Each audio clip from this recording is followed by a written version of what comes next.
133వ కీర్తన మొదటి నుండి చివరి వరకు. సహోదరుల ఐక్యత కలిగి నివసించుట ఎంత మేలు. వినండి, సహోదరుల ఐక్యత కలిగి నివసించుట అంటే ఒక రకంగా చెప్పాలంటే ఇది ప్రాఫెసీలు అనమాట. దాన్ని నెరవేర్చాల్సిన బాధ్యత ఎవరిదంటే దేవుని పిల్లలు. ఇప్పుడు నేను దేవుని కుమారుని, దేవుని కుమార్తెను అని ఎవరైతే అనుకుంటారో వాళ్ళందరూ కూడా ఈ దర్శనాన్ని, ఈ ప్రవచనాన్ని చేతపట్టుకోవాలి. ఇప్పుడు ఒక తల్లికి 2 కొడుకులు ఉన్నారనుకోండి, 2 కొడుకులు కొట్టేసుకుని అమ్మ నీతో లేకపోయినా పర్లేదు నేను ఉంటాను నీతో అని చెప్పి అమ్మని ధైర్యపరిచి వీడు కడుపునండి అన్నం తిని ఆడ మాత్రం మొలకెళ్ళిపోయి తినకుండా ఉంటే తల్లికి హ్యాపీగా ఉంటుందా? ఎందుకు ఉండదు? మీ ఇద్దరు కొట్టుకుని ఒకటి గెలవడం కాదురా, మీ ఇద్దరు కలిసి ఉండి ఇద్దరు గెలవాలి. ఇది తల్లిదండ్రుల యొక్క మనసు. ఈ మనసు తల్లిదండ్రులకి ఎలా వచ్చిందంటే ఆ తండ్రిని బట్టే వచ్చింది. ఆ తండ్రి హృదయంలో అలా ఉంది. ఒక తల్లిదండ్రులు అయ్యుండి మీ పిల్లలు ఎలా అయితే ఐక్యత కలిగి ఉండాలని మీరు అనుకుంటారో, నేను కూడా ఒక తండ్రిగా ఉన్నాను కాబట్టి మీరు కూడా ఐక్యత కలిగి ఉండాలనేది నా దర్శనం. ఇంకా చెప్పాలంటే దీని గురించి తను త్యాగం కూడా అయిపోయాడు, తను వ్యయపరుచుకున్నాడు. ఇంకా చెప్పాలంటే అనేక మార్లు ప్రార్థన కూడా చేశాడు యేసుప్రభు. దేనికోసం? కేవలం ఐక్యత. చెప్పండి అందరూ కలిసి ఐక్యత. ఇప్పుడు మనం అందరం ఎలా ఉండాలని కోరుకున్నాడు దేవుడు? ఇప్పుడు ఐక్యత ఉందా మనందరికీ? ఒక చిన్న విషయంలో పక్క వారితో మనకి విభేదం కలిగితేనండి ఇంకా వారితో మనం ఏం చేయం? మాట్లాడం. అలా ముఖం వైపు కూడా మనం చూడం. ఇంకా చెప్పాలంటే తిట్టరాని తిట్లు, మాట్లాడకూడని మాటలు, పలకకూడని వల్లించకూడని బూతులు కూడా మనం వల్లించి మాట్లాడుతాం. చెప్పకూడని అంతమందికి వెళ్ళి మనం ఆయన గురించి చెబుతాం. అదే సేమ్ టు సేమ్ గొడవ కాకుండా అది 100 అయితే 1 ఇక్కడ జరిగింది 1% అయితే 100% గొడవ కుటుంబంలో జరిగింది. పక్కడికి ఎవరైనా చెప్తారా? మా ఆయన ఇలాంటోడు, మా ఆవిడ ఇలాంటిది, మా అమ్మ ఇలాంటిది, మా నాన్న ఇలాంటోడు, నా పిల్లలు ఇలాంటి వారు అని ఎవరైనా చెప్పగలుగుతారా? కారణం ఏంటి? కుటుంబాన్ని కాపాడాలని అనుకున్నాడు కాబట్టి బయట తన కుటుంబాన్ని బయట పెట్టుకోడు. నా కుటుంబాన్ని నేను ఎందుకు బయట పెట్టుకుంటాను? ఏమనుంటే మేము చూసుకుంటాం. మరి సంఘం కుటుంబం కాదా? ఈ ఐక్యత లేదు. ఈ ఐక్యత లేకపోవడం వల్ల మీరు ఎక్కువగా కూడి వచ్చుట కీడుకే గాని మేలుకు కాదన్నాడు. అంటే కూడి వచ్చేది ఎందుకు అంటే ఎందుకు? మేలు రావాలి. మీరందరూ కూడి రావడం వల్ల అది దేవుడి దృష్టికి ఇంకా ఆనందపరచాలి. అది దేవుడి దృష్టికి సంతోషంగా ఉండాలి. కానీ మనం ఏం చేస్తామంటే మనకు మనమే కూడుకుంటాం, మనకు మనమే. అందుకే ఎఫ్ఎస్సి పత్రికలో ఒక మాట ఉంటుంది, ప్రవచనం ఈ దర్శనం ఎవరిదిగా ఎంచుకోవాలి? నాది అనండి. అంటే నీది అన్నప్పుడు అందులో ఏముంది భావన? ఎంత మేలు. ముందు మేలు మనోహరం ఉందా? ముందు ఐక్యత ఉందా? ఐక్యత ఉంటేనే అది మేలు, అది మనోహరం. 4వ అధ్యాయం 11వ వాక్యం చదవండి. మనమందరం విశ్వాస విషయంలో ఏమండి మన సంఘం అన్నాడా, లేదంటే మగవాళ్ళు అన్నాడా, లేకపోతే ఆడవాళ్ళు అన్నాడా, లేకపోతే పిల్లలందరూ అన్నారా, లేకపోతే మొత్తం సంఘం అంతటికి చెప్తున్నాడా? ఇప్పుడు ఈ మాట ఎంతమంది అయితే చదువుతున్నారో వాళ్ళందరితో చెప్తున్న మాట ఏంటంటే మనమందరము అనంటే అందరూ అంటే అందరూ ఎవరున్నారు? మీ పక్కన ఉన్న వాళ్ళు ఉన్నారా? పక్క వాళ్ళకి షేక్ హ్యాండ్ ఇచ్చి చెప్పండి, నువ్వు కూడా ఉన్నావు ఇందులో అని చెప్పండి. ఎందులో ఉన్నావు? మనమందరం అంటే ఇక్కడ వ్యక్తిగతమైన భావన వస్తుందా, ఐక్యత అనే భావన వస్తుందా? ఇప్పుడు సేవ ఎలా చేయాలి? ఐక్యతతో చేయాలా, వ్యక్తిగతమైన భావనతో చేయాలా? మినిస్ట్రీని డెవలప్ చేయడానికి చేయాలా, యేసుని డెవలప్ చేయడానికి చేయాలా? యేసుని డెవలప్ చేయడం అంటే ఏంటో తెలుసా? యేసును మహిమపరచడం అంటే ఏంటో తెలుసా? మన ఇరువురి హృదయాలు కలవడమే యేసును మహిమపరచడం. ఆమె చెప్పండి. ఇప్పుడు ఈ అనుభవం సంఘానికి ఎప్పుడైతే వస్తుందో అప్పటి వరకు కూడా క్రీస్తు సంఘంలో మహిమపరచబడలేడు. అప్పటి వరకు కూడా క్రీస్తు సంఘంలో మహిమపరచబడలేదు. ఎప్పుడు యేసుకి సంఘంలో మహిమ వస్తుందంటే ఈ ఐక్యత ఉండాలి కుటుంబంలో, సంఘంలో. చెప్పండి ఏముండాలి? ఇప్పుడు ఇంట్లో ఎవరికైనా అవసరం ఉందనుకోండి, డబ్బులు దాచిన డబ్బులు కూడా ఏం చేస్తాం? ఇస్తాం. అదే పక్కనోడు వచ్చి ఒక 10 రూపాయలు ఇవ్వ, ఛార్జీకి లేవంటే నా దగ్గరే లేవు అంటాం. ఎవరితోటి? పక్క వాళ్ళతోటి, అంటే సంఘం వాళ్ళతోటి. ఇప్పుడు చెప్పండి కుటుంబమేనా? అయితే నిన్ను బట్టి సంఘం ద్వారా దేవునికి ఏమవ్వట్లేదు? మహిమ రావట్లేదు. మనం వడ్డించేటప్పుడు కూడా కొంతమందికి కూరలేస్తాం, కొంతమందిని కావాలని ఆపుతాం.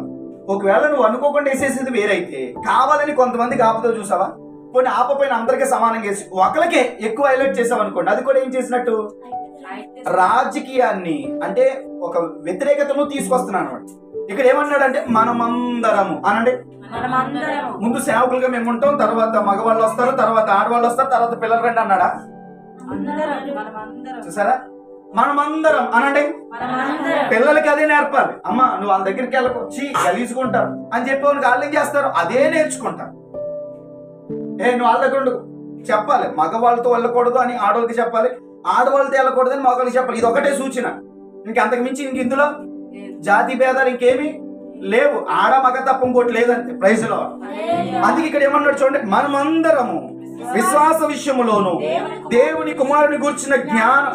ఏంటి విశ్వాసములో ఒకటి అవ్వాలి, దేవుని కుమారుని గూర్చిన అంటే యేసుని గూర్చిన జ్ఞానములో విశ్వాసంలో ఒకటి అవ్వాలి, తర్వాత జ్ఞానములో. ఇప్పుడు పక్కోడు బలహీనమైపోయాడు అనుకోండి, ఏం చేస్తామండి, అది అంతేనండి నేను ఉన్నాను కదండి పర్లేదు నీకెందుకు అంటాం. ఆడికి జ్ఞానం ఎర్రోడాడు, ఆడికి ఏమి నేర్పించాల్సింది పోయి ఏం చేస్తాం, హేళన చేస్తా ఉంటాం. బైబిల్ ఏం చెప్తుంది చూడండి, గలతీ పత్రిక 6వ అధ్యాయం 1వ వాక్యం చదవండి. సహోదరులారా, ఒకడు ఏ తప్పిదములోనైనా చిక్కు కొనిన ఎడల, ఏ తప్పిదములోనైనా చిక్కు కొనిన ఎడల, తప్పిదాలు అంటే ఏమున్నాయి చెప్పండి, లోపాలు, ఇంకా ప్రార్థన చేయకపోవడం, రాకపోవడం, చదవలేకపోవడం, చేయకపోవడం,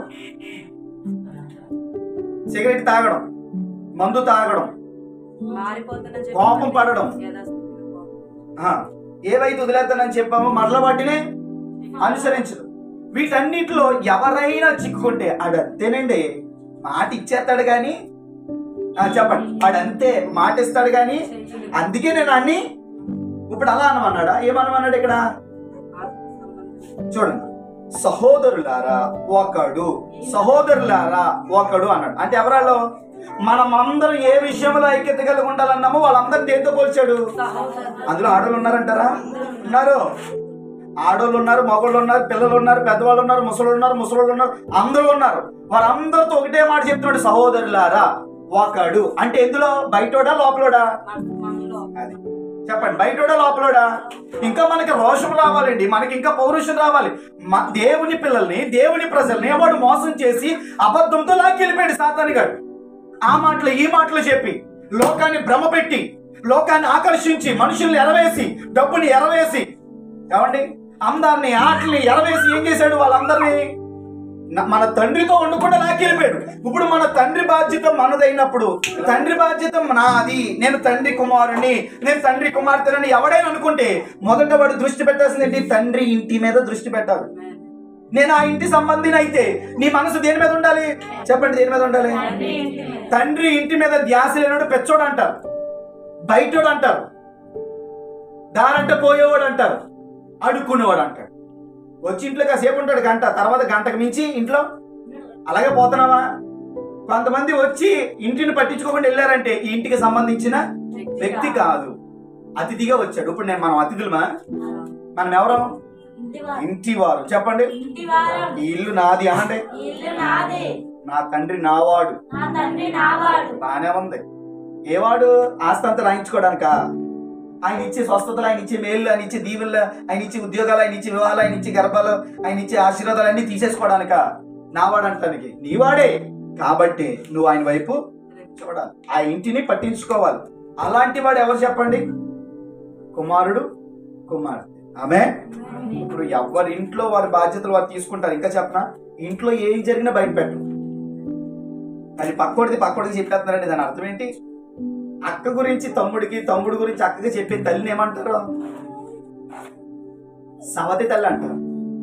ఏమంటారు, కన్న తల్లి కాదు. కాపరి ఒక్కడే నిజమైన వాడు కాబట్టి గొర్రెల మంద కొరకు ప్రాణం పెడతాడు కాదు. ఇప్పుడు ప్రాణం పెట్టిన కాపరి దగ్గర మనం ఉన్నప్పుడు మనం దొంగలమా, నిజమైన కాపురులమా చెప్పండి, రాజులు మనం. చెప్పండి ఎవరు, తర్వాత యాజకత్వం ఎత్తున్నాడు దేవుడు. ముందు ఏ రకం చేశాడు, మనల్ని రాజరికం చేసి పడేశాడు. నువ్వు రాజురా అన్నాడు అంతే. ఎందుకు రాజువి, వాళ్ళకి చిచ్చులు పెట్టేసి విడగొట్టేయడానికి కాదు, విడిపోయిన వారిని మరలా కలపడానికి. ఆమె చెప్పండి, ఈ రాజరికాన్ని మనం వాడాలి. అందుకు సహోదరుడు ఎవడైనా తప్పిదోళ్ళు ఉంటే నువ్వేం చేయాలట, ఆత్మ సంబంధులైన మీలో ప్రతివాడు ఒకవేళ గురే ఆడు వెళ్ళిపోయాడా నేను ఎటకారంగా మాట్లాడుతున్నానా, రేపు పొద్దున్న నేను కూడా వెళ్ళిపోతానేమో అందులోకి. అనే ఆలోచనతో ఏం చేయాలంట? సాత్వికమైన మనస్సుతో అట్టివానిని ఎలా తీసుకురావాలి చెప్పండి అందరూ. ఏ దారి అది? మంచి దారి అంతే. సంఘానికి తీసుకురావడం తప్ప ఇంకో మంచి దారి ఇంకోటి. కొంతమందికి వాళ్ళ భర్తల గురించే ధ్యాస ఉండదు, వాళ్ళ తల్లిదండ్రుల గురించే ధ్యాస ఉండదు, వాళ్ళ పిల్లల గురించే ధ్యాస ఉండదు. ఇది మంచి దారి అని మొదటి వీళ్ళకి తెలియదు. అందుకే వాళ్ళ భర్తలు ఇందులో ఉండాలని, వాళ్ళ పిల్లల్ని ఇందులో ఉండాలని, వాళ్ళ తల్లిదండ్రులు ఇందులో ఉంచాలని, ఇంకా చెప్పాలంటే వారి ఇంటి వారిని ఇందులో ఉంచాలనే ధ్యాస ఆలోచన కూడా ఉండదు. మంచి దారి ఇదేనా? ఇది మంచి దారి కాదా? ఎవరు అందరూ ప్రతి ఒక్కరికి ఒక్కొక్క దేవుడు ఉన్నాడండి. నాకు కూడా అందరికీ లవర్ ఉంది, నాకు కూడా లవర్ ఉండాలి అనుకుంటే సరిపోద్దా? ఏంటా పద్ధతి? ఆ విధానంలో కొలుతావా దేవుడిని? అందరికి పెళ్లి అవుతుంది, అందరికి భార్యలు ఉన్నారు, అందరికి భర్తలు ఉన్నారు, అందరికి పిల్లలు ఉన్నారు, నాకు కూడా. అసలు ఎందుకు పెళ్లి? ఎందుకు భార్య? ఎందుకు భర్త? ఎందుకు ఇద్దరికి ఎలా ఉంటారా? పిల్లలు ఎందుకు? ఆ పిల్లలు ఏం చేయాలని? అందరూ ఎలా పోతున్నారు, నేను కూడా అలాగే పోతానండి. ఉదయం ఎగుతాను, ఉద్యోగానికి వెళ్తాను, సంపాదించుకుంటాను, వస్తాను, ఇల్లు కట్టుకుంటాను, భోజనం తింటాను అని పడుకోండి. ఉదయాన్నే మళ్ళీ తిన్నదంతా ఒక చోట పోగేసేసి మళ్ళీ దాన్ని క్లీన్ చేసేసి మళ్ళీ యథావిధిగా కడుపు ఖాళీ చేసుకుని మళ్ళీ నింపుతాను. ఇదేనా? దీనికోసమేనా పెళ్ళిళ్ళు? దీనికోసమేనా కుటుంబాలు? దీనికోసమేనా పిల్లలు? దీనికోసమేనా ఒక ఇల్లు? చెప్పండి చెప్పండి. హల్లెలూయా. మరి ఎందుకు సాత్విక మనసులో అలాంటివన్నీ మంచి దారికి నడిపించాలన్నాడు కదా. మరి మంచి దారికి నడిపించాలి అంటే ఇంతకు నువ్వు మంచి దారిలో ఉన్నావని నీకు తెలుసా? అసలు నువ్వు వెళ్తుంది మంచి దారి నీకు తెలిస్తే ఖచ్చితంగా పక్కన ఇందులో లాక్కొచ్చి పెడతావు. అర్థమవుతుందా మీకు? నేను సరైన డాక్టర్ దగ్గరికి వెళ్ళాను అనుకోండి, నాకు తెలియని వాళ్ళు ఎంతమంది వెళ్ళిపోతారో తెలియదు. కానీ నాకు తెలుసుండి ఎవడైనా చెడ్డ డాక్టర్ దగ్గరికి వెళ్తుంటే మనం ఏం చేస్తాం? ఇది అంటే మొదట ఈ డాక్టర్ గురించి నీకు తెలియదు, ఈ సంఘం గురించి నీకు తెలీదు, సంఘంలో ఉన్న మహిమ గురించి నీకు తెలీదు, ఈ మార్గం యొక్క చివరి మార్గము, ఆ పరలోక మార్గము, నిత్య జీవ మార్గం నీకు తెలియదు. కాబట్టి నీ వారు ఇక్కడ లేకపోయినా దర్జాగా వెళ్ళిపోయి దర్జాగా వచ్చారు. ఆ ఫలానా స్టెరాయిడ్ వేసుకుంటే చస్తావు అని తెలుసుండి కూడా ఆడు అక్కడికే వెళ్తుంటే నువ్వేం చేస్తావు? ఆపుతావా? దానికోసం ఏడుస్తావు, దానికోసం బ్రతిమలాడుతావు, దానికోసం కాళ్ళు పట్టుకుంటావు. అయ్యా మాకు నువ్వు కావాలి, మందు తాగద్దు, అయ్యా మీరు మాకు కావాలి, నువ్వు మమ్మల్ని చోటుగా అంటారనరా. ఎందుకంటే అది చెత్త మార్గం అని, ఇది మంచి మార్గం నీకు తెలిసినప్పుడు. అంతేనా కాదా చెప్పు? అది చెడ్డదని ఇది మంచిదని తెలియదు అనుకోండి. మా నాన్న చిన్నప్పటి నుంచి వెళ్తాడు కదా, వెళ్ళవండి. మా అమ్మ మరి చిన్నప్పటి నుంచి అందులోనే ఉండిపోయారు కాబట్టి ఉన్నవాడి. మా భర్త మా చెప్పిన మాట ఎండ కదండి, ఉన్నవాడి అందులోనే ఉండేవాడి. ఏంటి చెప్పండి? ఐక్యత కలిగి ఉండడం అంటే ఏంటి? హాయ్ హలో ప్రైజ్ లో బాగున్నారా అని చెయ్యి ఇచ్చేయడం అనుకున్నారా? చెప్పండి, ఇచ్చేయడం అనుకున్నారా? కాదే. నువ్వు ప్రైజ్ లో చెప్పేసినంత మాత్రం నీ హృదయం అతనితో కలిసినట్టు కాదు. ప్రవచనం ఏంటి? ఐక్యత కలిగి ఉంది. దానికోసం మనం ఏం చేయాలట? ఎవడైనా తప్పిదంలో మొట్టమొదట చూడాల్సింది అదే. గుణవతి అయిన భార్య తన ఇంటి వారిని, నిజంగా ఈ సంఘంలో ఈ ఇంటిలో నేను ఉన్నాను అంటే ఈ ఇంటిలో ఉన్న వారిని బాగుగా కనిపెడతాను, అవసరమైతే వారికి బెత్తము కూడా సిద్ధపరుస్తాను. ఇది ఇల్లు అని మనకు తెలదు, మనకు ఒకటే తెలుసు, మా ఇల్లు. అందుకే ఇక్కడ ప్రార్థన జరుగుతున్నా, నీ మందిరములో నీ గుడారము దగ్గర గడప దగ్గర నా జీవితకాలం ఉండిపోవాలన్న ఆశయ అంటే ఇక్కడ ప్రార్థనలు ఉన్న ఎంత టైం అయినా సరే నా ఇంటికి వెళ్ళడమే నా ఆశయ అంటారు మనం కదండి. మందిరములో ఉండడానికంటే ఎక్కడ ఉండడానికి ఇష్టపడతాం. అందుకే దేవునికి మహిమ రావడం లేదు. నన్ను మహిమపరిచే చోట నేను దాన్ని మహిమపరుస్తాను. ఈ సంఘం ద్వారా దేవునికి మహిమ వెళ్తే దేవుడు ఈ సంఘాన్ని మహిమపరుస్తాడు. మనమే డప్పాలు కొట్టేసుకోవడం కాదండి, కాంప్లీట్ లైఫ్ చేసుకోండి, హైలైట్ చేసుకోండి, మినిస్ట్రీ చేయగలరు. ఆయనే లిఫ్ట్ చేయడం మొదలు పెడతాను. ఒకవేళ మనం నిలబడాలనుకుంటే పరిగెత్తగలంత వరకు పరిగెత్తి మొత్తం ఆగిపోతుంది, ఇంకక్కడితో ఉండదు. దావీదు ఎక్కడ కూడా తన్ను తాను నిలబెట్టుకోవడానికి ప్రయత్నం చేయాలి. దావీదు ఎప్పుడు కూడా దేవుని మీద ఆధారపడ్డాడు. తన పని అలా ఏంటి చెప్పండి? దేవుని మహిమపరచడమే. ఇప్పుడు సంఘానికి ఉండే ఏకైక పని ఏంటి? దేవుని మహిమపరచడమే. ఏది మహిమ ఎక్కడి నుంచి? నీ ద్వారా దేవునికి మహిమ కలుగుతుందా? నీ ద్వారా దేవుడు మహిమపరచబడుతున్నాడా? ఇది మంచి మార్గమేనా? నీకు అర్థమవుతుందా? నువ్వు పట్టుకున్న బైబిల్ మంచిదేనా? నీకు అర్థమవుతుందా? నువ్వు వెంబడిస్తున్న యేసు మంచివాడేనా? నీకు అర్థమవుతుందా? నీకు అర్థమైతే ఈ మంచితనం వైపు నా వారు అనుకున్న వారందరినీ తీసుకొచ్చి పెడతావు కదా. నువ్వు కాలయాపనకి వచ్చి కూర్చుండి ప్రైజ్లాడండి అందరికీ చెప్తున్నాం కానీ ఎవరు వింటలేదండి అంటావా? అప్పు దొరకలేదని, అప్పు ఎవరు ఇవ్వట్లేదని ఆగిపోతావా? ఎంత తిప్పలు పడతావండి, ఎన్ని తిప్పలు పడతావు. మొత్తం ఫోన్ నెంబర్లో ఉన్న కాంటాక్ట్లన్నీ బయటికి తీవా. దేనికోసం? నీ శరీర అవసరత తీరడానికి. మరి దేవుని ఇల్లు యొక్క అవసరత తీరడానికి ఎన్ని కాంటాక్ట్స్ తీసావు బయటికి, ఎన్ని ఫోన్ నెంబర్లు బయటికి తీసావు? అంటే నువ్వు చెప్తున్న మాట ఏంటంటే, ప్రభువా నేను నామకార్థ క్రైస్తవుడే తప్ప నీ ఇంటికి సంబంధించిన వ్యక్తిని నేను కాను. అలవాటుగా వస్తున్నాను, నా అవసరాల కోసం వస్తున్నాను, యూజ్ చేసుకుంటాను, తర్వాత ఈ ఇల్లు నాకు సంబంధం లేదు అని చెప్పి వదిలేసి వెళ్ళిపోతాను. అందుకే ఎవరికైనా బాధ కలిగింది అనుకోండి, మొత్తం భక్తినే పక్కన పెడతాం. బాధ కలిగింది అనుకోండి, విశ్వాస జీవితాన్ని పక్కన పెడతాం. పక్కోడితో ఏదైనా చిన్న విభేదం జరిగింది అనుకోండి, ఇంకా ఆయన్ని బట్టి మందిరానికే ఒక్కొక్కసారి రాను. ఎవరైనా చెప్పకుండా ముందు వెళ్ళిపోయారంటే, చెప్పకుండా వెళ్ళిపోయారు, నేను ఎందుకు రావాలి, నేను రాను. అవును, మరి నువ్వు రాకపోతే ఆవిడకి పరలోకం ఉండదు కదా. మరి నువ్వు రాకపోతే ఆవిడకి ఏముంటుంది? ఆ రోజు భోజనం కూడా తెలియాలి కదా బాధ. దేవుని ఇంటిలో కట్టబడాలి అంటే ఖచ్చితంగా నువ్వు ఏ మనసు ఉండాలో తెలుసా? దేవుని ఇంటి మీద నీ మనసు. ఇది మంచిదని మొదటి నీకు తెలియాలి. తర్వాత సహోదరుడు తప్పిదములు ఉంటారు, అతను ఏం చేస్తావంట? ఎవరున్నారండి అలాగా? కూతురు అమ్మా బూతులు తిట్టేసి కొడుకు నడ్డు మీద తన్నేసి వెళ్ళిపోయిన సాయంత్రాన్ని భోజనం పెట్టడానికి ఎదురు చూస్తాం. అదే సంఘ బిడ్డల పక్కన వాళ్ళు ఒక్క మాట నీ కోసం సనుక్కుంటే వాళ్ళతో మాట్లాడడానికి ఎన్ని నిలబడద్దో. ఒకవేళ మాట్లాడినా ఎవరిని నమ్మనండి, ఇంకా జీవితంలో ఇంకెవరిని నేను నమ్మను. మరి మీ అమ్మని ఎలా నమ్మావు ఇన్ని రోజులు? నీ కూతుర్ని నీ కొడుకుని ఎలా నమ్మావు ఇన్ని రోజులు? అంటే అది ఫ్యామిలీ. ఇదేంటిది? ఇదేంటి ఫ్యామిలీ? నా కొడుకైతే, నా వాడైతే నా కోసం ఎంతకైనా తెగిస్తాడు. నా ఇల్లు అయితే దానికోసం ప్రయాసపడతాడు. నా వాడు అనుకుంటే ఖచ్చితంగా ఎంతవరకైనా తెగిస్తాడు. బైబిల్ చెప్పిన మాట. మీరెవరు? ఆయన వారేనా? యేసు నీ వాడు అన్నావు, బాగానే ఉంది, కానీ నువ్వు ఆయన వాడేనా? ఒకరి వల్ల డిస్టర్బెన్స్, మొత్తం సంఘాన్ని అవాయిడ్ చేస్తాం. ఒకరి వల్ల బాధ, మొత్తం సంఘం అంతా అవాయిడ్ చేస్తాం. నేను ఇంకెవరితో కలవ ఏంటి? ఈ ఒక్కరితో డిస్టర్బెన్స్ అయినందుకు ఎవరితో కలవంట?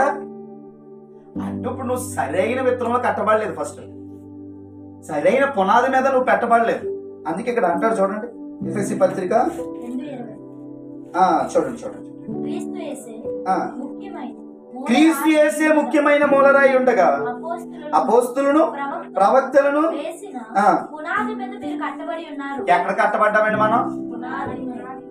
పునాది మీద కట్టబడ్డారు. కాబట్టి దాటి వెళ్ళిపోతున్న వారిని కూడా ప్రేమించగలిగిన స్థితి ఎవరికి? పునాది మీద ఉన్నవాడు ఏం చేస్తాడు తెలుసా? ఈ గోడ పడిపోద్ది, కానీ పునాది అలాగే ఉండిపోద్ది. ఎన్నిసార్లు కట్టుకుని నేను రెడీగా ఉన్నాను. పునాదిలో ఉన్నవాడు ఎలా ఉంటాడు? పునాది లేకుండా కర్రలతో బాగా తీసినాడు, ఆ కర్ర ఎరగ్గానే ఏం చేస్తారు? తీసి పడేస్తారండి. కానీ పునాది మీద కట్టబడ్డాడు, ఆల్రెడీ ఈ పునాదిని, ఈ స్తంభాన్ని వదిలేసి పడిపోయినా మరలా నేను రెడీగా ఉన్నా నీ చేర్చుకోవడానికి రా అనే హృదయం కలిగి ఉంటాడు. పునాది లేకపోతే బిల్డింగ్లు కట్టినా నిలబడదు. అంటే నీకు భక్తి లేకుండా, ఉపదేశం లేకుండా నువ్వు మనుషులతో కలవాలంటే నీ వల్ల. ఇప్పుడు నేను ఫైనల్ గా చెప్పాలనుకున్న మాట ఏంటో తెలుసా?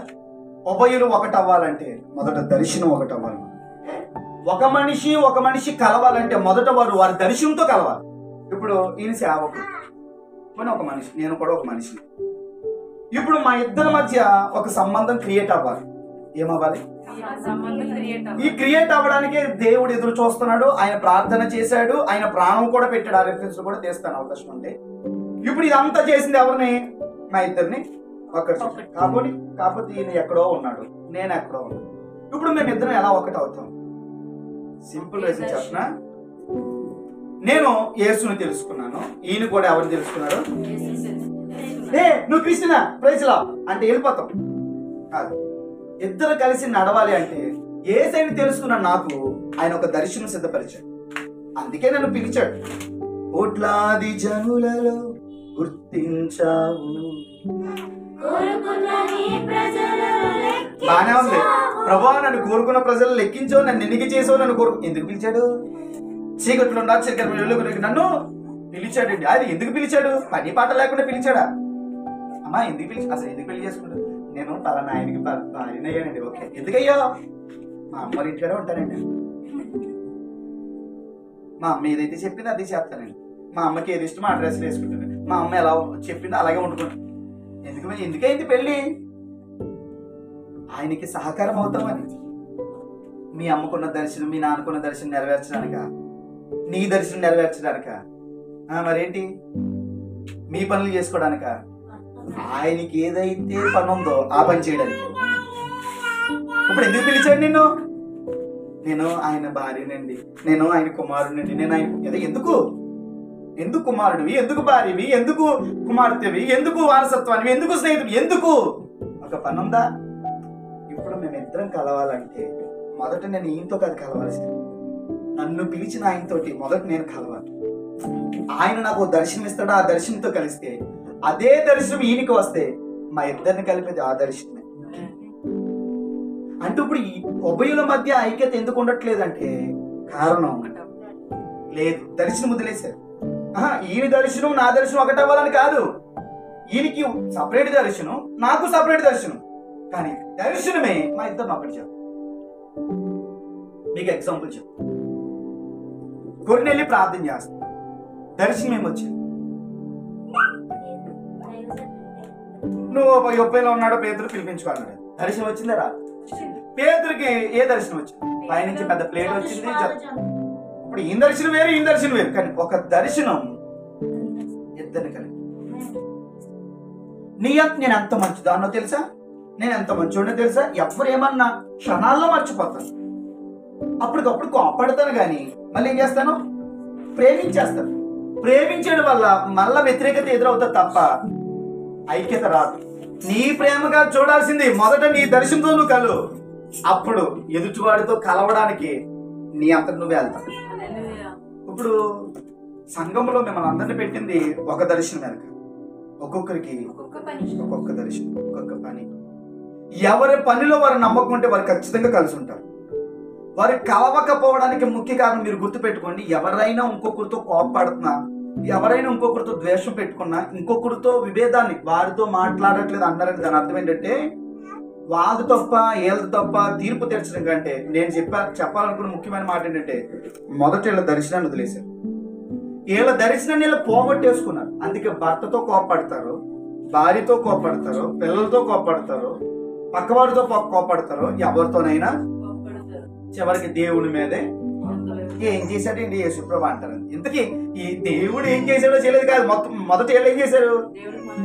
అందుకే ఒక చోట ఉంటుంది, పేతురు 2వ పత్రిక 1వ అధ్యాయం 10వ వచనం, అందువలన సహోదరులారా మీ పిలుపును మీ ఏర్పాటును మరీ జాగ్రత్త పడండి, ఎందుకంటే ఉభయులను ఐక్యపరిచేది పిలుపే. సహోదరుని ఐక్యముగా నిలబెట్టేది ఏంటి చెప్పండి? దర్శనం. అనందరూ ఉందా మరి నీకు?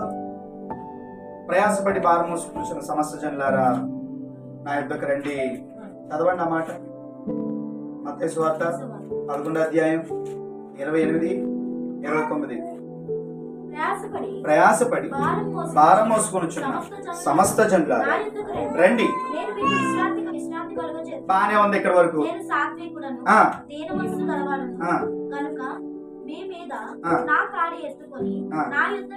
ఆగండి.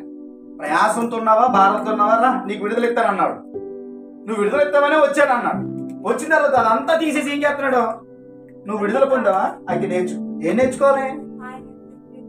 ఆయన సాత్వికాన్ని నేర్చుకోవాలి. ఎలా నేర్చుకోవాలి? ఆయన ఎలాంటోడా? ఇలా కదట, కాడెత్తుకుని నేర్చుకోవాలంట.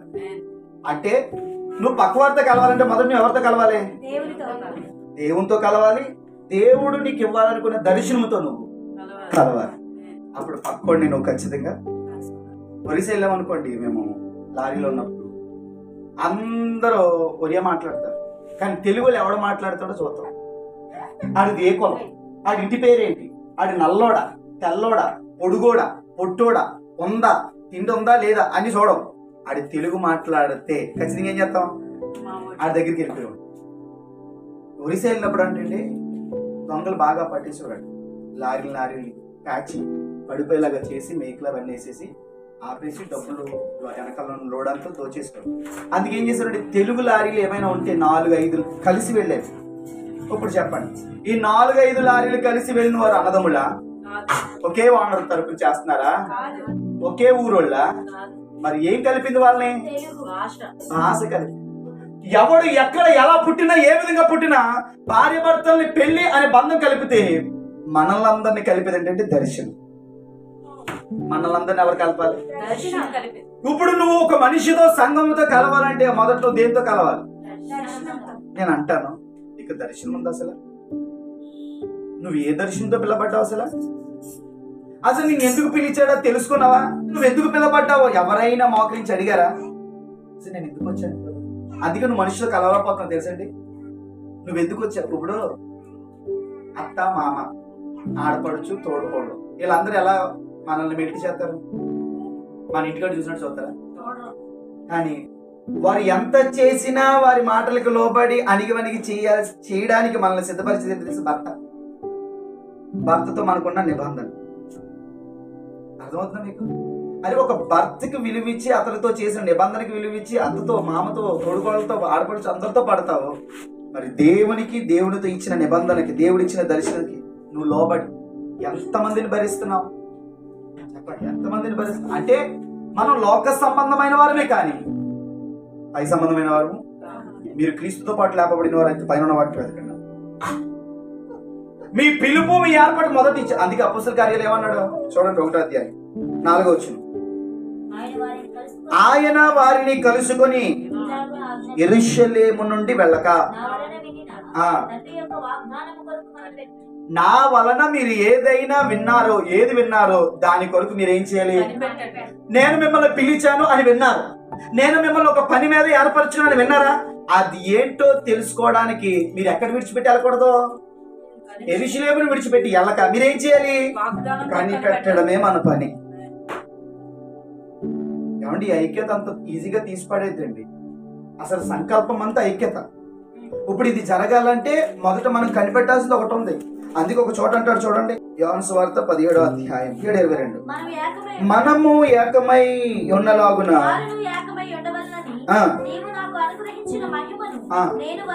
ఒకటి ఆయన ప్రార్థన చేస్తున్నాడు, మనం అందరం ఒక్కటిగా ఉండాలని. 2 ఆయన మహిమను ఇచ్చేశాడు, మనం అందరం ఒక్కటిగా ఉండాలని. 3 సువార్త చెబుతున్నాడు, ఒక్కటి అవ్వాలని. ఏమన్నా అర్థమవుతుందా? బోధపడుతుందా? ఇప్పుడు దేవుని ప్లాన్ అంతా, అమ్మా మీ ఇంటి పేరేంటి, అందరూ ఒక్కటిగా ఉండాలి. ఇది కాదు దేవుని దర్శనం. మీ ఇంటి పేర్లు ఏంటో నాకు తెలియదు, నాకు సంబంధమే లేదు. మీరు మీ ఇంటి వాళ్ళతోనే మాట్లాడతారు. మా అవి అవుతాడమ్మా, అవునా? అప్పుడు వరకు పరిచయం ఉండదు వాళ్ళతోటి. అప్పుడు వరకు వారితో ఎటువంటి ఆవభావాలు ఉండవు. కానీ అమ్మ చెప్పిందని, నాన్న చెప్పాడని వెంటనే ఏం చేస్తారు? వారితో వెళ్ళి మాట్లాడడం మొదలు పెడతారు. అవసరమైతే ఒకసారి వాళ్ళ ఇంటికి వెళ్ళేంత ధైర్యము, ఇల్లు కలలో పక్కింటికి వెళ్ళో అలాంటిది ఎక్కడో ఉన్న వారి ఇంటికి వెళ్ళేంత ధైర్యం ఎక్కడి నుంచి వచ్చిందంటే అమ్మ చెప్పింది. యేసయ్య నీకు అమ్మ కాదా? యేసయ్య నీకు తండ్రి కాదా? ఆయన చెప్పాడు, నా సహోదరుడు. మాట్లాడుతున్నావా? అన్ని కోసం మనం ఎన్నైనా చేస్తాం, అక్క కోసం మనం ఎన్నైనా చేస్తాం, ఎంత డబ్బు తగలబెడతామో చెల్లెల కోసం, తమ్ముళ్ళ కోసం. అవునా కదా చెప్పండి? మరి సంఘంలో ఉన్నవారి కోసం ఏం చేసావు? అసలు సంఘానికి ఏం చేసావు? సంఘ దర్శనమేది? కారణం ఒకటే, మీరు క్రైస్తవ సంఘం అనే కుటుంబంలోనికి రాలేదు. ఇంకా మీరు ఏ ప్రేమ నుండి పేరు తెలుసా? బ్లడ్ రిలేషన్ నుండి పేరు, రక్త సంబంధం ఫ్యామిలీలో. అందుకే కరెక్ట్ గా చెప్పాడు ఒక మాట, ఎవడైనా నన్ను వెంబడించాలనుకుంటే, తండ్రినైనా, తల్లినైనా, భార్యనైనా, పిల్లలనైనా, అన్నదమ్ములు, అక్క చిన్న అన్నదమ్ములనైనా, చివరికి తన ప్రాణముతో సహా ద్వేషింపకుంటే నాకు పాత్రుడు. అంటే ఇక్కడ బ్లడ్ రిలేషన్ ఇచ్చాడు, తన ప్రాణం అంటే ఫ్రెండ్ రిలేషన్ ఇచ్చాడు. అది కూడా ఉండకూడదు. నాకంటే అంటే మొదట నీ ధ్యాస దేని మీద అయిపోతుంది తెలుసా? మనం సహాయం చేయాలి, కానీ మొదట ఎక్కడ చేయాలి? సంఘములో ఉన్న వారికి చేయాలి. కానీ మనం ఏం చేస్తాం తెలుసా? ఉన్నదంతా ఊడ్చిపెట్టి తమ్ముళ్ళకి ఎత్తాం, అక్కలకి ఎత్తాం, అన్నీలకి ఎత్తాం, చెల్లెలకి ఎత్తాం. ఇంకా చెప్పాలంటే తల్లిదండ్రులకి ఎగేసేస్తాం. ఇంకా చెప్పాలంటే పిల్లల కోసం దారాలుగా దారిపోసేస్తాం. సంఘం పక్క ఉన్నవాడి కోసం ఏమీ చెయ్యి. సంఘమేనా అంటారా? దేవుని దర్శనం ఎక్కడ ఉంది? నేను ఎక్కడున్నాను చూడండి. నేనైతే నిస్వార్థంగా చెప్తున్నాను, నా కొడుకు కోసం, నా కూతురు కోసం, నా అన్నదమ్ముల కోసం, మా అమ్మ నాన్న కోసం, ఫ్యామిలీ కోసం ఏమీ చేయలేదు. నేను చేసిందల్లా దేని గురించి అంటే చెప్పండి, దేనికోసం? అంతే. నేనైతే నిస్వార్థంగా చెప్తాను, యథా రాజా తదా ప్రజ. మరి రాజు ఎలా ఉంటే మరి ప్రజలు ఎలా ఉన్నారు? అడుగుతున్నాను ఈ మాట. క్రీస్తు విశ్వాసంలోను జ్ఞాన విషయంలో సంపూర్ణ పురుషులం అయిపోవాలంట. అది చదవండి ఎఫెసీ పత్రిక. సంపూర్ణ అంటే ఏకత్వం ఉండాలంట, మళ్ళీ ఎందులో ఉండాలంట? అచ్చే అమ్మా అర్థమవుతుందా? ఎవరికి నేనైతే ఇచ్చానండి, ఆ లైట్ ఎవరండి మరి? నేనైతే ప్రతిసారి కూర పంపిస్తాను, నేనైతే ప్రతిసారి లైట్ పంపిస్తాను, నేనైతే ప్రతిసారి అగ్గి పెట్టి పంపిస్తాను. ఒక్కసారి ఒక్క పచ్చిమిచ్చమంటే ఇలాంటి సాక్ష్యాలు సంఘంలో ఉన్నాయా లేవా? చెప్పండి, ఉన్నాయా లేవా? ఉన్నాయి. ఎక్కడికి రమ్మని వెళ్తాం, ఒక్కసారి నాతో రమ్మంటే రాదండి, అది రాడండి. ఉన్నాయా లేవా? అంటే వీళ్ళు ఎవరో తెలుసా? యేసయ్యని సంఘాన్ని వాడుకుంటున్నారు వీళ్ళండి. సంఘానివా నువ్వు? ఏమన్నాడు తెలుసా? ఒకడు 1 మైలు రమ్మంటే నువ్వు ఆడి కోసం ఖర్చు అయిపోయేది సంఘం తప్ప, ఆడి నీ కోసం వాడుకునే సంఘం కాదు. ఎవడో అంటే నువ్వు సింహాసనం మీద కూర్చున్న అధికారి. అందుకే ఎంతసేపు చూసినా అటు నుంచి ఇటు రావడానికి వాడాల్సిన వల్లించాల్సిన పదాలన్నీ వల్లించేస్తావు. అవతల వాళ్ళు రమ్మంటే అవతల వాళ్ళు రప్పించడానికి ఎలా వాడతావంటే నీ నాలెడ్జ్ అంతా, అది మాట గాని తెలివి గాని డబ్బు గాని ఏదైనా వాడేస్తావు. సంఘమని అంటారు, అది సంఘము కాదు. మనం అనుకున్నామంతే సంఘం అని. ఏమండి, దేవుని మనసులో ఉన్న సంఘము కానే కాదు. నేను నిజంగా చెప్తున్నాను, ఈ మనస్సు నీకు ఎప్పుడైతే వస్తుందో అప్పుడే నువ్వు సంఘం అవుతావు తప్ప లేకపోతే సంఘం అవ్వలేదు. ఆ మనసు రావాలంటే మొదట నీ దర్శనం నీకు ఉండాలి. నేను చెప్పాలనుకున్న భావన, ఆ మనసు నీకు రావాలంటే మొదట నీ మనసు దేని మీద ఉండాలి? ఎక్కడ ఉండాలమ్మా? ఏకత్వం పొందాలి. సంపూర్ణ పురుషుల మగవారు అనగా క్రీస్తునకు కలిగిన సంపూర్ణతకు సమానమైన, అంటే క్రీస్తుకి ఎంత సంపూర్ణత ఉందో అంతే సంపూర్ణత సమానంగా వచ్చారు. మేము ఎక్కడ చేయగలుగుతున్నా? వాళ్ళంటే భక్తులు, మీరంటే సేవకులు, మా వల్ల ఎక్కడ అవుతుంది అన్నవాడికి ఉందా పరలోక రాజ్యం? వినాలి, ఉందా? మరి ఎవడికుంది? సమానం అయిపోవాలి అనండి. అంటే నాకు అంత తెలిసిన బైబిల్ జ్ఞానం నీకు కూడా తెలుసు, తెలుసుకోవాలని చెప్పట్లేదు. కానీ ఆ బైబిల్ యొక్క ఫలమే ఏంటి? ఈ కార్యం కదా. పక్కోడి కోసం నువ్వు ప్రయాస పడకుండా, పక్కోడి కోసం నువ్వు త్యాగం అవ్వకుండా, అసలు నీ ప్రార్థన కాదు, అది క్రియ లేని విశ్వాసం. క్రియ ఉండాలి. చెప్పండి, అందరూ ఏముండాలి? క్రియ లేకపోతే వేస్ట్. ఇది నేను ఇంత ప్రార్థన పడాలండి, ఎవడికే నాకు ఇంత పరిజ్ఞానం ఉందండి, నేను ఇంత బైబిల్ జ్ఞానం ఎవడికే క్రియ లేకపోతే సున్నా. ఏమన్నాడు? కూర్చోండి. ఏముండాలి ఇప్పుడు? క్రియ ఉందా, భక్తి ఉందా? అందరూ భక్తి మీద పడుతున్నారు. కొంతమంది అయితే భక్తి వదిలేసి క్రియ మీద పడుతున్నారు. ఎంతసేపు హెల్పింగ్ నేచరే. ఏమన్నాడు? ఇందులో ఉంటే అది చేస్తాం, ఇది లేకుండా అది చేసినా, అది లేకుండా ఇది చేసినా వేస్ట్ అన్నాడా? నాకు క్రియలు ఉన్నాయి, నాకు విశ్వాసం లేదు కానీ క్రియలు చేస్తానంటే అవుతుందా? నీకు మంచి పనులు చేసి క్రియ ఉంది కానీ విశ్వాసం లేకుండా చేస్తాది, అంత వ్యర్థం అన్నాడా లేదా?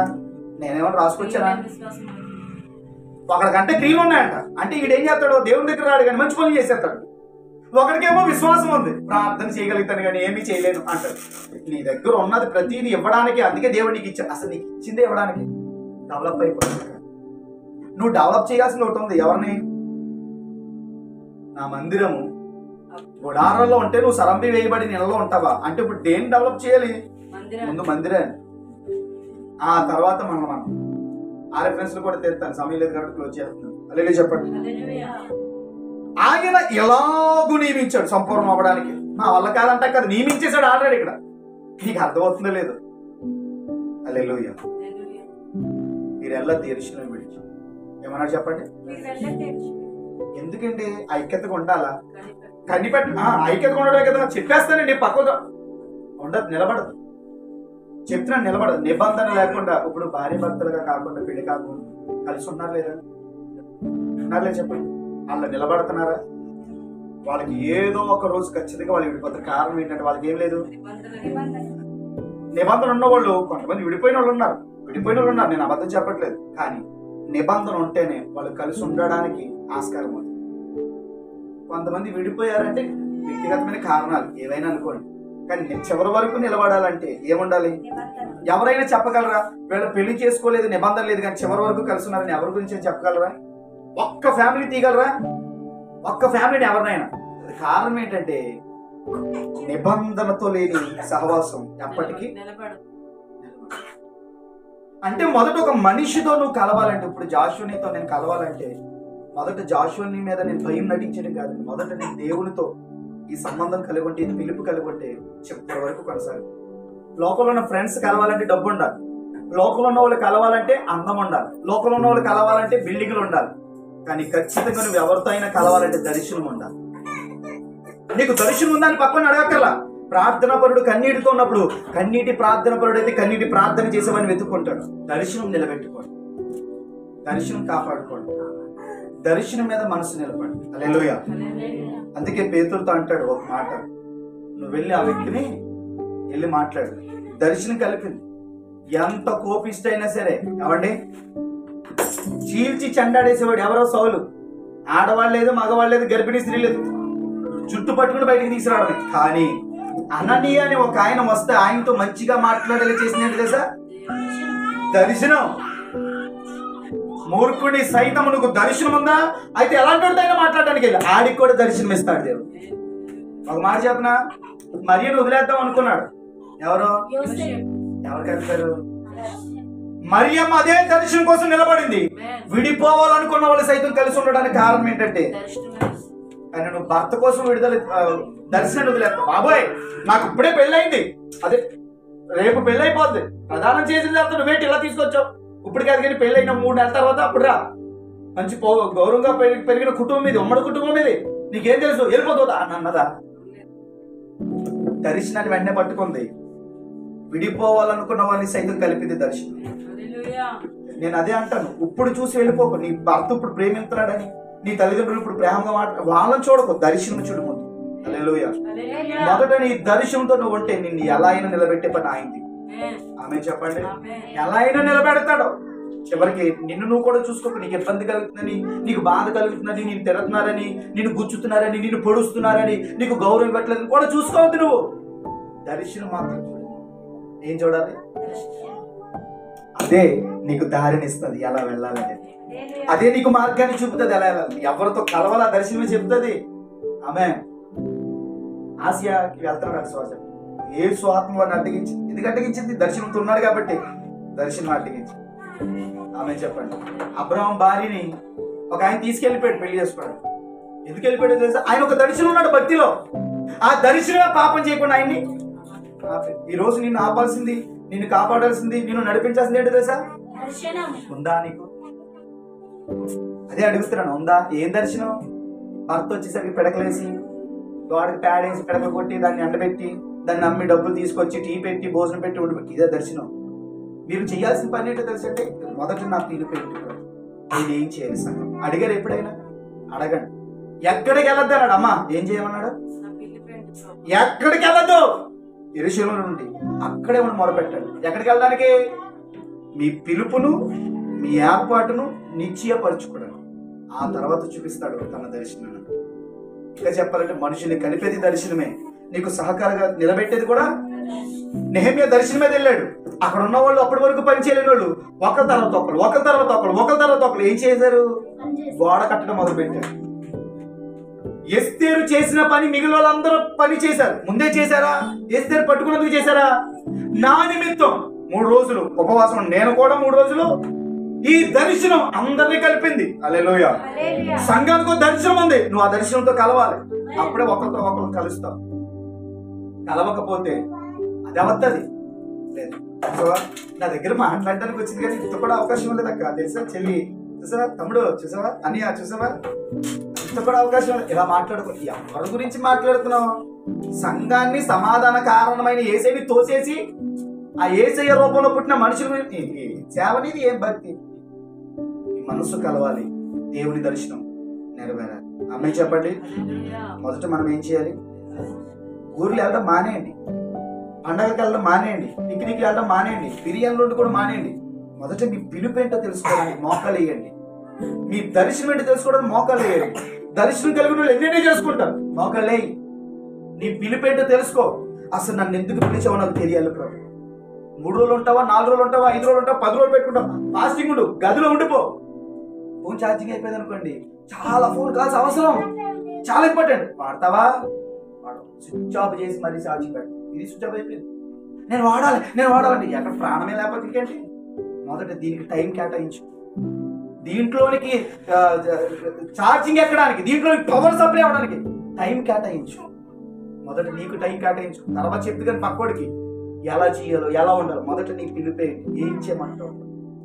ఇది అడగకే చాలా మంది వారి మార్గాలు తొలగిపోతున్నారండి. మొదట మనం ఏం చేయాలి? యెరూషలేమును విడిచిపెట్టి వెళ్ళక కనిపెట్టాలి అనంటే ఎక్కడ కనిపెట్టాలి? నీ ఇంట్లో కనిపెట్టు, నీ గదిలో కనిపెట్టు. మోకాళ్ళే ఆడ పడుకుంటారు, వాళ్ళకేంటి?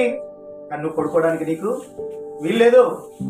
కళ్ళు మూసిన కళ్ళు తెరిచిన ఒకటే ఉంటాను, నన్ను ఎందుకు పిలిచావు, నా పిలిపేంటి, నా దర్శనం నేనేం చేయాలి అడగండి. మీ భర్తలకు చేయాల్సిన పనులు చేయండి, మీ పిల్లలకు చేయాల్సిన పనులు చేయండి, ఇంట్లో ఉన్న పనులు చేయండి. మీ హృదయం నుండి ఉండాల్సిన ధ్యాస ఏంటి? నా పని. 10 రోజుల టైం అంతే మనకి. ప్రతి ఒక్కరికి ఒక సంకల్పం ఇచ్చిన తర్వాత 10 రోజుల తర్వాత రిజల్ట్ ఇచ్చేస్తున్నాడు దేవుడు.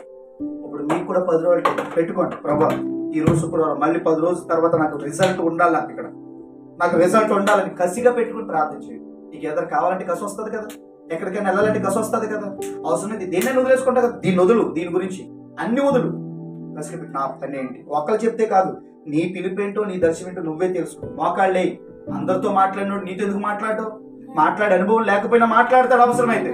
ఎందుకంటే ఆయన మాట్లాడకుండా నీ పిలిపెట్టో నీకు తెలియదు కదా. నీ పిలిపెట్టో నీకు తెలియాలంటే ఎవరు మాట్లాడాలి? ఆయన పిలిచాడంటే ఖచ్చితంగా తెలియజేస్తాడు, అంటే ఖచ్చితంగా నీతో మాట్లాడతాడు. నువ్వు గడిపితే కనిపెట్టండి, ఇంటికి వెళ్తాడు. ఆమె చెప్పండి. అప్పుడు దేవుడు తన ఆలోచన బట్టి మనం నడిపిస్తాడు. దేవుడు అలాంటి కృప దేవుడు దయచేయండి. మోకరించండి, కళ్ళు మూసుకోండి.